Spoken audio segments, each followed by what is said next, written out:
श्री सीताराम गुणग्राम पुण्यारण्य विहारिणो वंदे विशुद्ध विज्ञानो कवीश्वर कपीश्वरो। एक है कवीश्वर तो दूसरे हैं कपीश्वर। कवीश्वर कौन है? कवीश्वर है श्री वाल्मीकि जी महाराज।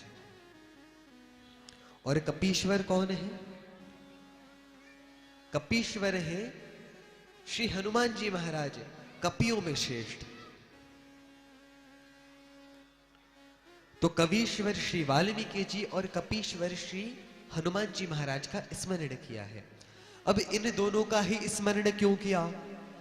व्यास जी ने 18 पुराण लिखे हैं, उनका स्मरण क्यों नहीं किया? क्योंकि सीताराम जी के गुणों में रमण करने वाले दो ही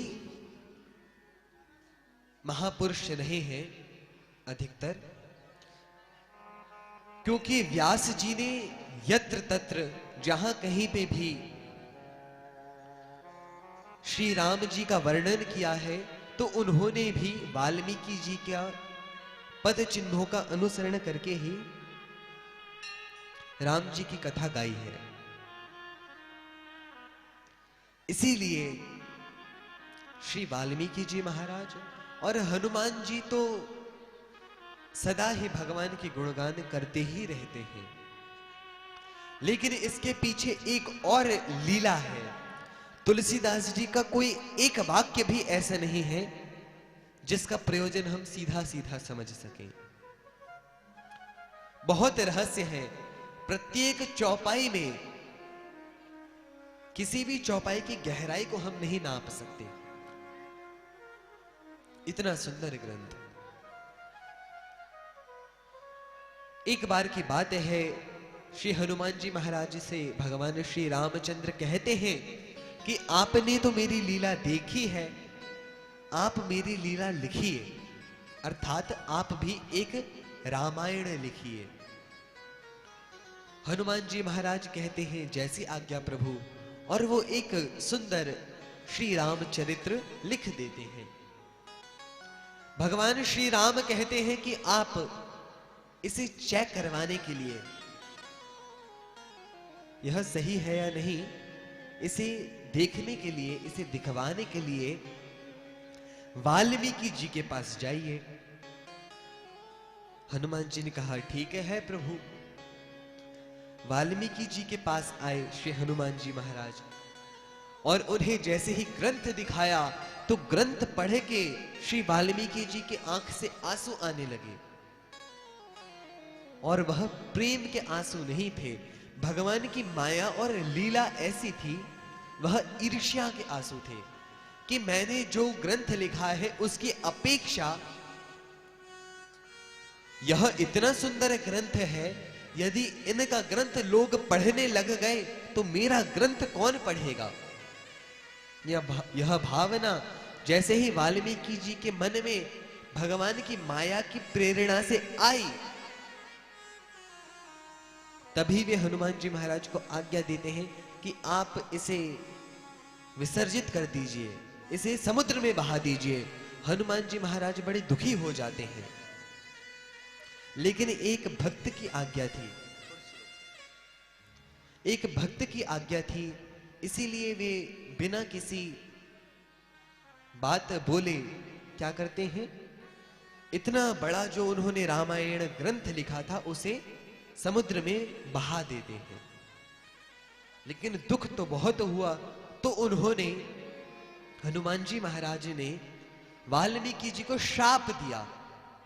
और श्राप क्या दिया कि आपको कलयुग में जाना होगा, और कलयुग में आपको जाकर के, आप हैं वाल्मीकि जी तो आप भगवान का गुणगान ही करेंगे, लेकिन आपको कलयुग में जाना होगा और कष्ट भोगना होगा।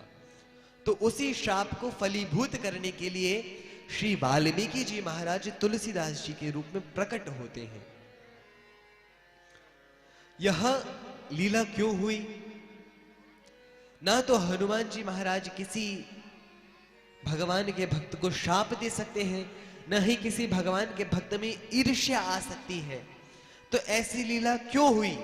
ऐसी लीला होने का प्रयोजन यह है कि भगवान को श्री वाल्मीकि जी को कलयुग में तुलसीदास के रूप में प्रकट करना था, क्योंकि तुलसीदास जी महाराज ने जिस प्रकार से भगवान के नाम की महिमा गाई है और भगवान की महिमा गाई है वह अनुपम है, अकथनीय है।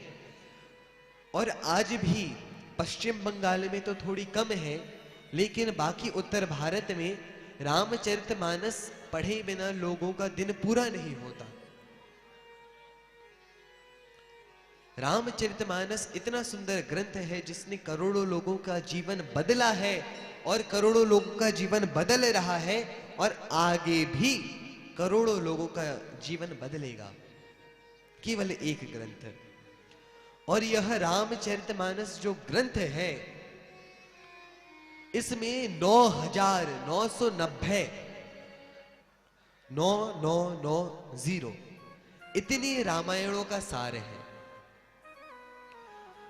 और यदि आप रामचरितमानस आपने अच्छे से पढ़ी है तो आप कोई भी शास्त्र पढ़ेंगे आप कह देंगे यह बात तो हमने रामचरितमानस में पढ़ी है, क्योंकि गोस्वामी श्री तुलसीदास जी महाराज ने सभी शास्त्रों का सार श्रीमद् रामचरितमानस में संग्रहित किया है, इकट्ठा किया है। इस बात को हम आगे चर्चा करेंगे। अभी हम आगे बढ़ते हैं।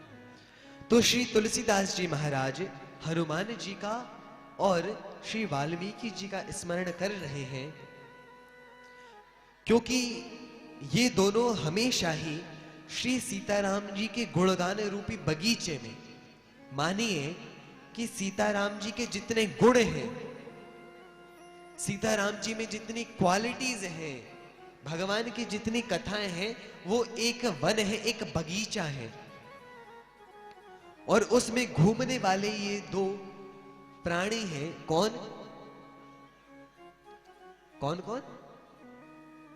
हनुमान जी और वाल्मीकि जी, क्योंकि इन्होंने ही सबसे अधिक राम जी का गुणगान किया है। इसीलिए यहां पे इनका नमन, इनको स्मरण किया है।